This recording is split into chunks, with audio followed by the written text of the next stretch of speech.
Okay, I'm going to kick things off then.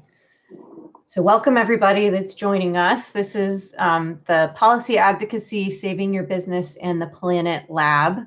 And this session is focused on what it means for businesses to be advocates for change through public policy. And in addition to some overview of what it looks like to be involved in public policy and what policy is, we'll discuss these issues through the lens of a case study issue of climate and transportation. For those of you who are entrepreneurs and businesses connected in the outdoor space, people are traveling sometimes long distances to enjoy outdoor recreation and emitting greenhouse gas emissions while they do it. So we'll talk about why that's an issue that's important for your business and what it might look like to get involved on policy related to that. And we'll start by hearing from panelists on several different aspects of these issues, and then we'll engage in some discussion together. And we'll have the opportunity for you participants to add to the conversation and ask questions. I would encourage you to ask questions or post comments in the chat at any time. Later in our session, you'll be able to indicate that you'd like to speak, and when you do that, I'll be able to invite one person at a time to the screen to ask a question or make a comment. And I believe you do that by requesting to have audio and video, and then I allow that permission, which I'll do one at a time. First, I'd like to introduce you to our panelists here. First, we have Ben Jarvey, who directs the Transportation Integrity Project, which investigates industry influence in transportation policy at the federal, state, and local level. He's also a senior consultant at Sunstone Strategies, where he works with health, consumer, labor, justice, and environmental groups to advocate for just, equitable, and clean transportation policy. Next, we have Carol Lee Rawn, who is Senior Director of Transportation at the NGO Ceres, where she works with businesses and investors to drive clean transportation policies and practices. And Andrew Savage, who is on the founding team at Lime, which works towards sustainable, equitable distribution of shared scooters, bikes, and transit vehicles, where he serves as the company's Vice President of Sustainability. And finally, me, I'm Jenny Rushlow. I'm the Associate Dean for Environmental Programs at Vermont Law School, where I teach environmental law and administer environmental programs. And prior to that, I practiced law at an NGO in Boston, where I was a registered lobbyist and advocated on climate change and other issues, and where I was appointed by Governor Patrick to the Zero Emission Vehicles Commission. I'm going to kick things off by just giving a little overview on what we're talking about when we talk about public policy. And if you have a chance to do that poll in the polls, I'm having a hard time seeing if results have been given. So Ben, you're nodding. Can you see results? Can. 7% have said yes and 33% have said no, they have not engaged in policy advocacy before. Perfect, thank you. Okay, that's really good to know. So this initial part may be a little bit of a review for those of you who have, or maybe it'll expand your thinking a little bit about what could include policy. But at the most basic level, policy is a set of rules. There are rules that outline what a government body should and should not do. And public policy guides government programs and spending and activities, and it also expresses government values. And that takes the form of laws, regulations, budgets, and other measures that prescribe steps that will be taken to support or enforce or promote those values. And as a business, policy really shapes the playing field for how you operate. It can enforce the status quo or create and support change. Policy can be proactive and move towards a goal, or it can be reactive. And you can try and avoid a negative outcome by limiting policy change or revising existing policy. Some examples of, if the idea of policy feels like a little bit of a foreign concept, some examples that come to mind are the recent COVID relief funding That was a budget decision made by the federal government, by US Congress. You've probably heard of state climate change commitments to reduce greenhouse gas emissions. Those are often things that are done by state legislatures, or in some cases by the executive branch through a governor's office. Tailpipe emissions, the amount of greenhouse gas emissions that can come out of the tailpipe of a fleet of cars. Those detailed prescriptions are generally come at the regulatory level. So one step down from the governor, where they've delegated regulatory authority to agencies like a Department of Environmental Protection. That's policy making. And then even at the local level, there's lots of policy made at the local level. There might be zoning rules that affect whether you can put up a solar panel on your property or not, and where you can put it and how big it can be. All of those are policy decisions, and they have an effect on your business, and they have an effect on the world and on climate. So as a business person, it can be difficult to kind of take your eye off the day-to-day and the bottom line to look toward the horizon, toward more long-lasting systemic change. But that is the opportunity that policy provides. And you, as people who work in a field, if you're trying to be involved in policy that affects that field, that makes you an expert. And legislators really need people who are experts like you to weigh in on policy. Legislators are they don't generally have deep knowledge of the many different individual issues that they have to work on.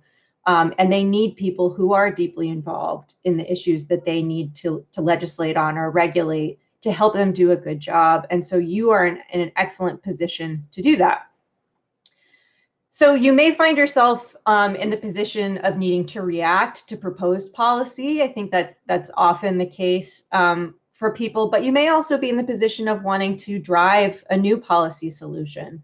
In which case you might consider questions like, how is your business contributing to climate change? Is it making it worse? Is it adding to mitigation efforts? What stands between you and achieving your goals for how your business interacts with climate and greenhouse gas emissions? Does the government make it harder or easier for you to achieve these goals currently? Are there systemic changes that are needed to help you move in the direction that you want to go? And can you think about how to break down the need for those changes into actionable components that you could suggest to someone that has the power to make those changes? The keys to policy advocacy really are, at their core, fairly simple. It means understanding how the process of policymaking works so that you know when in the process you can have input. And every governing body has a different process for making policy, whether it's the legislature or a regulatory agency or a zoning board in a town. They each have their own process, but they all generally have opportunities for public input. That's what makes it public policy. And so if you can understand what that process is, you can identify where you can have an opportunity to speak. The other key is building relationships that gives you access to the people who are making decisions. Just by virtue of being a constituent in a place where you live, you have some access to the people that represent you. But by getting to know people who have relationships with other decision makers over time, you'll find that you have more access to persuading the people that are making these decisions. And then the other key is weighing in at the right time with the right people in the right way. So being a persuasive policy advocate is all about those strategic decisions of how to present your case, essentially. But policymakers really want to hear from businesses. I could give so many examples of times when I was lobbying on bills or talking to policymakers behind the scenes when really all they wanted to hear from were businesses.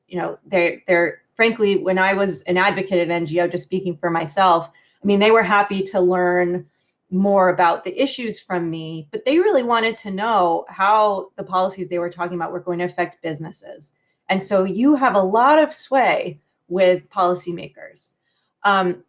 So I'm going to stop there with that overview. I'm going to put into the chat a link to a report that I co-wrote on policy advocacy. It's focused on the food and agriculture sector, but it has a very clear kind of pathway through how to think strategically about engaging in policy advocacy that works really for any issue. So I'll just put that in the chat as a resource in case it's helpful to anyone. If there's an issue you want to dive deeper on, you might want a little more information about how to shape those strategies. So you can check that out. But with that, I'm going to turn it over here to Ben Jarvey, who's going to speak for a few minutes about transportation and climate issues to help tee up our conversation about that and policy. Thank you, Jenny. And I'm going to be super quick and move this to, the even more skilled and brilliant members of this panel. But just to set the table a bit, I'll just lead with a few facts about transportation and climate that some may find surprising if you don't follow this super closely.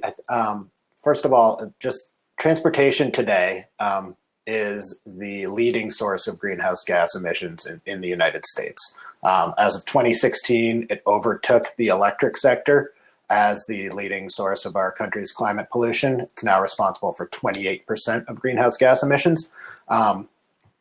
Of those light-duty vehicles, or the cars and light-duty trucks that most of us drive, make up roughly 60% or so of those emissions. And medium and heavy-duty vehicles, which are used primarily for freight transportation, make up about a quarter of transportation emissions.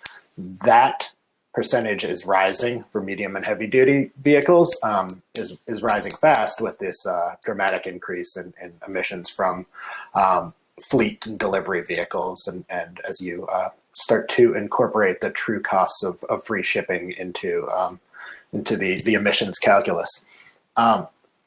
We could spend a whole session going through policies that impact transportation and climate. We'll give the briefest of surveys here and just note that on the federal level, there are the clean car standards, that's the miles per gallon and emissions standards that Jenny mentioned earlier. That demands a certain level of miles per gallon, a certain level of greenhouse gas emissions limit for any year's fleet from any manufacturer. Those are likely the most impactful of all federal standards when it comes to transportation. You could make an argument for the electric vehicle tax credit, another major policy, which has been hugely influential in accelerating adoption of electric vehicles within the country. Other federal policies are R&D spending and procurement. There are other aspects of the tax code that also incorporate electric vehicle charging infrastructure. Those are pretty critical. At the state level, you have states offering their own financial incentives through rebates and tax credits, also occasionally adding extra fees on electric vehicles for registrations of EVs.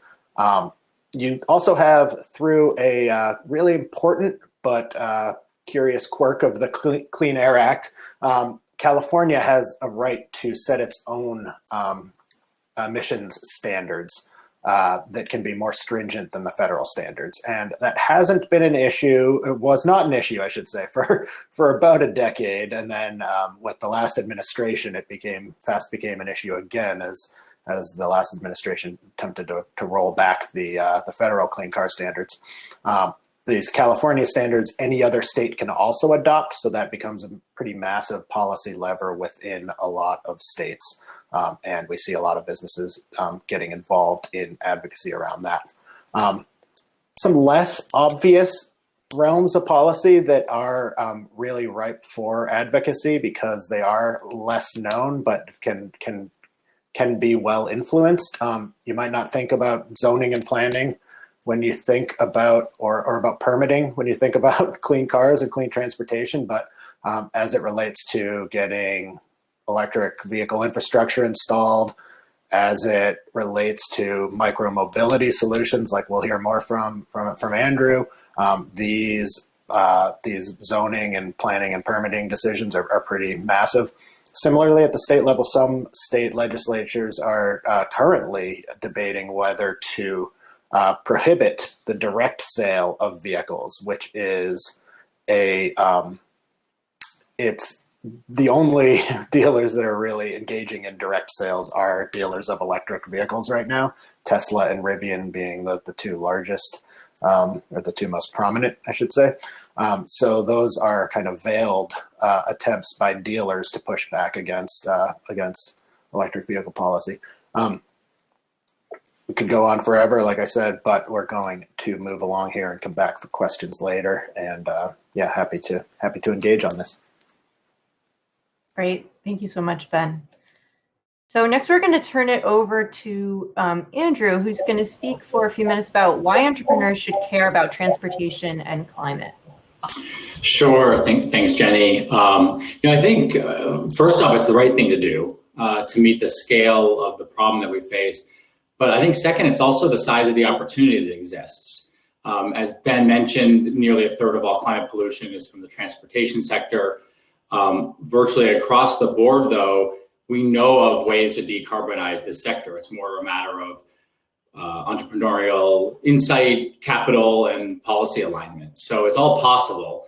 Take a look at just the sort of direction of a company like BlackRock. Everyone looks for Larry Fink's annual letter for direction on the economy and investment. And he spent an entire section this year on net zero, which I think is a really important sign of why entrepreneurs should be thinking about this space and why investors should be thinking about it. And second, I think governments are finally caring. So from the Biden administration recently announcing climate-related spending that in their economic plan, which could reach over $2 trillion, to China's pledge to net zero by 2050.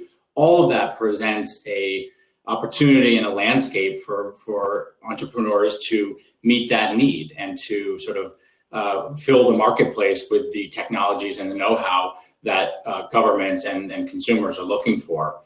I think there's opportunity across all modes of transport too, from air, like Beta Technologies. I know a participant in this session here, with electric flights, to water, like Maersk just announcing that they are not going to produce any more ships that are not carbon free. So that's a big shift from air to water, and then everything in between, like delivery, autonomy, et cetera, across the transportation sector.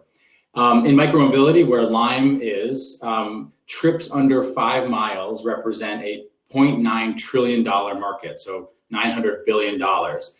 We're as a global leader, we're about 1/10 of that. So even 1% of that market would be an enormous business. And so I think because it's the right thing to do, it's the direction that policy is heading, and there's enormous money to be made, entrepreneurs should be looking at this space. And I think it's going to be entrepreneurs aligning with policy that is going to help solve and get us out of the climate crisis. Perfect, thank you. And Carolee is going to talk to us about what role can businesses play in shaping policy. Sure, thanks, Jenny. And I don't think you can overstate, you had talked earlier about this, but about the importance of the business voice in shaping policy. And that's because there's still this false narrative out there that you have to choose between jobs and the environment, or jobs and the economy. And there's no more compelling argument than a business saying, actually, this does have negative economic impacts for us as well. And businesses can approach us from a variety of vantage points, kind of the 1,000-foot view, saying we recognize that climate change presents devastating environmental and economic risks. It's an existential threat that is going to compromise our future as a business. And then other companies have more of a direct interest. Say both you and Ben had referred to the vehicle standards, which, not only reduce emissions, which address climate, but also improves fuel economy, which obviously will decrease fuel costs for businesses. So there's an example of a direct economic interest that they can come forward and talk about. And I think I also just want to touch on Andrew and I will say Lime is a poster child for a strong advocate for environmental policy and transportation policy in particular. But he had mentioned the importance of investors, and I do want to underscore that as well. We work with a Climate Action 100, which is over 52 institutional investors. It's a global network, and they represent over $52 trillion in assets under management. And they are engaging directly with the largest polluters, the largest companies, and bringing, we're involved in, helping them out with several resolutions this season that ask companies to talk about how they are aligning their operations with Paris, and how they're aligning their lobbying in particular with Paris. And there's more and more interest on the part of investors of not only ensuring that these companies are setting these net zero targets, as Andrew mentioned, but also that their lobbying is aligned with that, because I'm sure we've all seen companies, all companies want to look good now on talking about, their environmental aspirations. But, when you look at what they're actually doing on lobbying, that can often undermine that goal. Thank you. So now we'd like to just start a discussion to share some examples of businesses shaping policy on transportation and climate. And I know all the people on this panel have some examples of that, and maybe some folks who are participating do as well. I'll kick off one example, which is, I mentioned earlier, the Zero Emission Vehicle Commission that I was on in Massachusetts. And that was something that we sparked on the NGO side by starting a conversation internally with the agencies about an interest in promoting electric vehicles, which is one kind of takeaway, which is rather than kind of slamming them publicly or taking a really combative stance, we just started talking to them privately about things that we would like to see them do, and worked with them and offered our time and expertise to help them do it, and let them take the credit for it, but to help them do the right thing privately. And that ended up creating, first it was an informal working group, and then it became a governor-appointed commission of different stakeholders that could weigh in on a suite of policies that the state was going to be adopting, including like an electric vehicle purchase incentive. And that ended up turning into an environmental justice oriented incentive as well, taking the lead from California and how to make sure that these issues don't unintentionally have disproportionate impacts and benefiting some communities more than others. And I was just it was so instructive about the role of businesses in that conversation, because we had major car manufacturers at the table, we had local dealers at the table who were incredibly important to that conversation. I mean, these were small family-owned businesses, and they are the ones that sell the cars and the ones that know why cars aren't being sold more than they are. I'm hearing an echo. I don't know if Matt or one of the other folks might be able to help with that. Okay, I don't hear it anymore. Thank you. And so it was just businesses at every scale, and they dominated the conversation. So like I said, the NGOs and the advocates were there to kind of help move things along. But as an advocate, any day of the week, I would have been happy to provide some talking points to one of those business people and have them say it, or help them know how to engage and say it, because they would be 15 times more effective as a spokesperson than I would be as an advocate. So there's a couple different things you could take away from that. And I think it was a great opportunity for some of those people to learn how to be at the table with different kinds of policymakers as well. And it was sort of a gentle entry point because they were just sort of these, sit down meetings with lots of different people. It wasn't starting off by walking into a senator's office and, trying to figure out what to say and how to ask for what you want. Sometimes, it might take some practice to feel comfortable getting to that point. So that's one example. Others on the panel, what would you like to share? I'm happy to share a bit, Jenny. So prior to Lime and stint in the solar industry, I was in government. So I was on the receiving end of advocates within the business community and beyond, both at the state level and the federal level in Congress. And I think to underscore Carol Lee's point, I think people in policy, in elected positions that are creating the policy, they want to hear from those who are impacted. And they also want to hear the practitioners, right? It's one thing to be on the advocacy side, is another thing to be in the business community and able to speak to the jobs that could be created or the efficiencies in business that exist from a set of policies.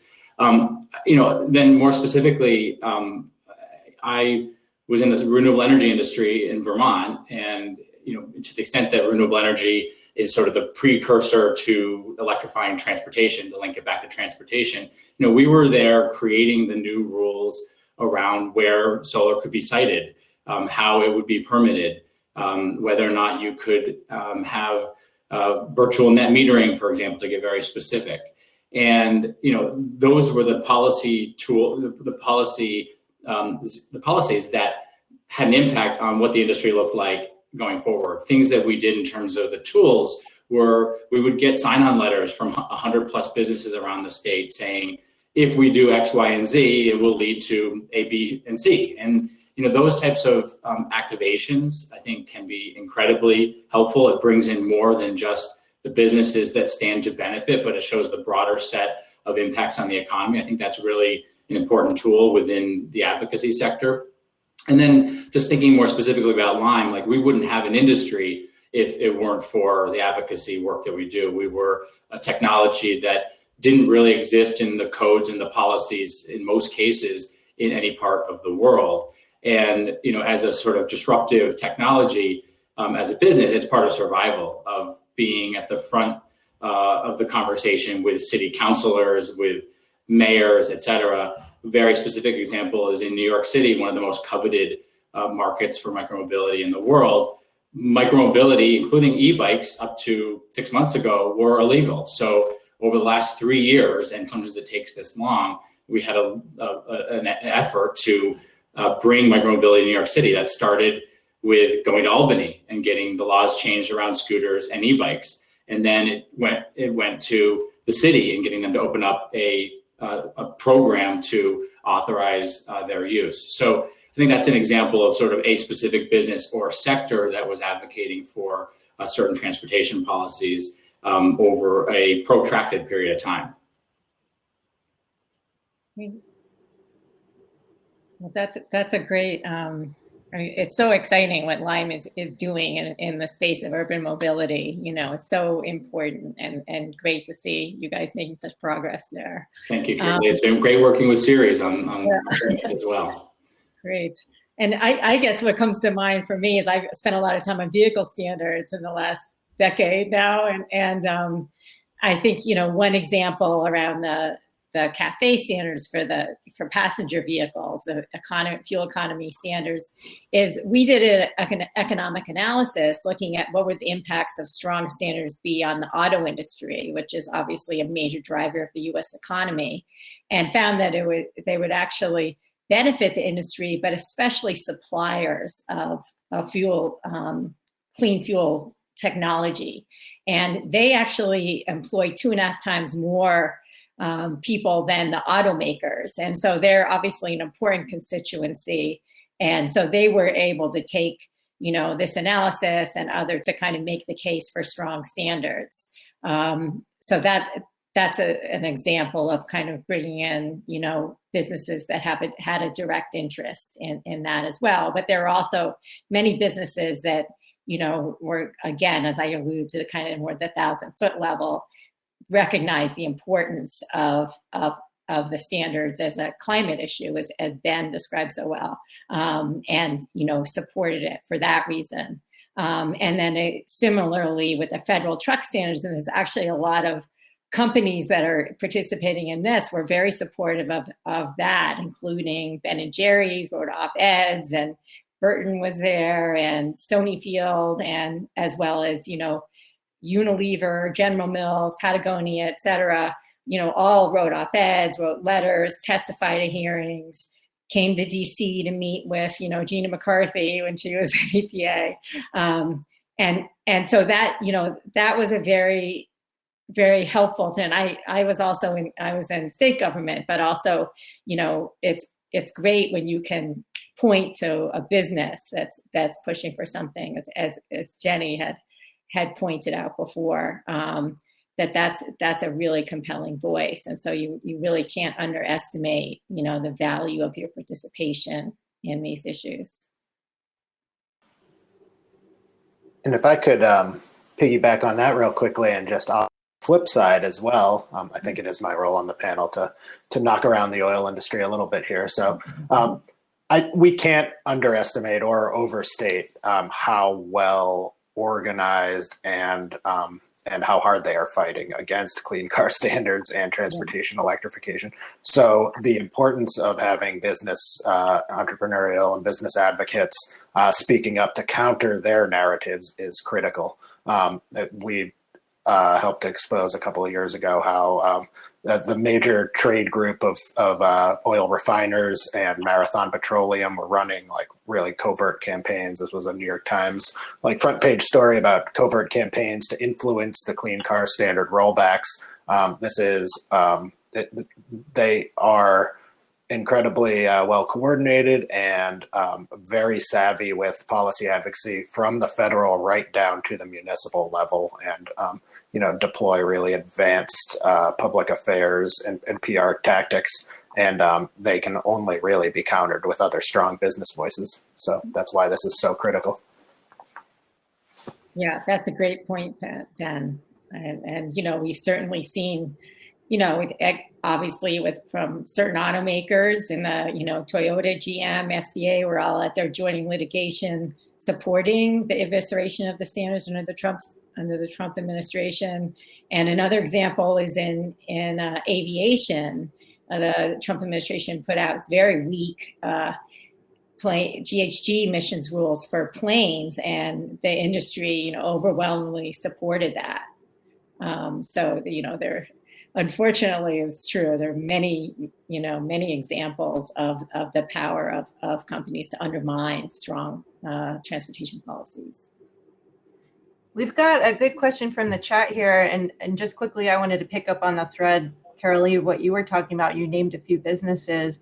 When businesses band together, that is incredibly powerful, and it's not that hard to find, at least a handful of other businesses that agree with you on a perspective. And personally, I just think as a policymaker, that sends a really strong message. I mean, I think people sometimes overestimate how much feedback policymakers are getting on proposed policy. Every call actually matters. They write down what number of calls they're getting and who they're coming from. I've heard panels from staffers in policymakers' offices who have said that these are the things that are the most persuasive. So reaching out in formal or informal coalitions as companies is extremely persuasive. So our question. Oh yeah, go ahead. I'll just interject there. I didn't mention that we actually have this BICEP network of companies that kind of aggregate together that represent over 600,000 jobs, and we welcome participation from companies that would like to join in that, because then it makes it easier for companies because we can support them and provide analysis, et cetera. And then I'll also just quickly mention our corporate EV alliance that Lime is a proud member of, right? So, so that's a group of companies who own fleets or platforms that that are committed to electrification and are supporting policy, strong policies as well.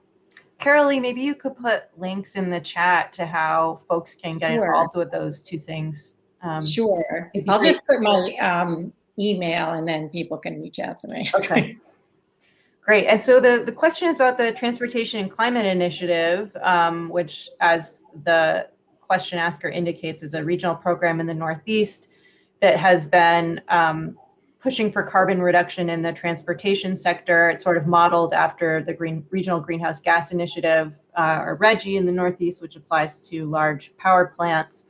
The question was, how can we use this formula to implement these types of programs in other parts of the country? The Northeast really has been kind of out on its own in these regional policy solutions. RGGI has been fairly effective. So why is it that other regions aren't picking that up? Is there a way that advocates could move us in that direction? I know a bunch of you have been involved with TCI, and it's faced plenty of challenges too that sort of provide the example of why it doesn't happen in more places. Yeah, thanks, Jenny. I mean, I think that's a great question, and I think it's we are seeing other regions, like for example, the West, Oregon, Washington, California, kind of forming a block, and there's also this multi-state MOU for supporting medium and heavy duty trucks that Ceres is bringing companies recruiting companies to support as well, and so I think that's an example of something that's kind of right now kind of situated mostly in states that have adopted California standards, the West and the East, and some states in the middle. But I think we're seeing more and more momentum from additional states to join these kinds of programs and get involved. I know one of the challenges that TCI has faced is that it's essentially at the backbone of the regional program is Georgetown Climate Center, and they kind of staff this body that's really a coalition of governors from the states that sign on to participate. And every time a governor changes over in one of those states, the delicate balance of politics in that group gets thrown up and shaken around. And there's constantly, one or two states that are on the verge of leaving, or sometimes states that are coming back. I think it was New Jersey that left and came back, or maybe I'm thinking of RGGI, it's probably both. And so it's just a really difficult thing to wrangle that many political animals. And it has to, I know TCI has found that it's had to be a pretty secretive process because those governors wouldn't speak freely if advocates were in the room, which makes it a difficult thing for advocates to get involved with, or at least that was my experience from a few years ago. But such an effective model when it works well. So I want to make sure that we leave the folks who are attending today with some tools if their companies are interested in getting involved. So Carolee at Ceres has a number of ways in which companies can sign on to groups or get involved, to leverage your experience on policy. So she put her email address in the chat, and I bet any of the panelists would be willing to be a resource if there's anything we can do to help guide you. To the panelists, are there any closing thoughts you'd want to throw out there for things that are going on right now that maybe folks who are listening in should be paying attention to? So Jenny, maybe just a sidestep to that question, but maybe a quick piece of advice. I think I don't want to understate how valuable it is to have industries and businesses advocating even across their specific sector. So take, for example, if there's renewable energy advocacy, you would expect that the renewable energy developers and maybe some manufacturers would sign on to a letter. Like that sort of becomes commonplace. And all lawmakers and elected leaders expect that. But I think when you see tangential businesses jump on board, or for example, a transportation company signing on to renewable energy legislation or advocacy letters. I think that's where it becomes very valuable and much more potent. So for folks that are listening, if you're in an industry, I would say look around you, not just within your own trade association. I was going to say join your trade association, get involved. That's often a great place.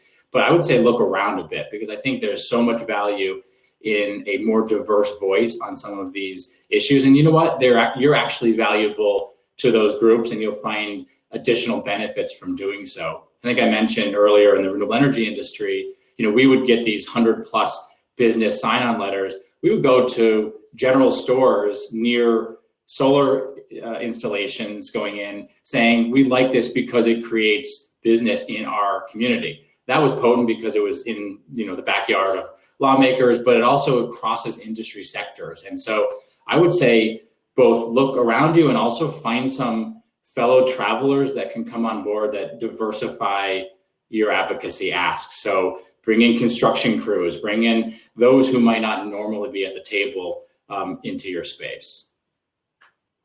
Yeah, that's a great point, Andrew. Yeah, that's great advice. Yeah.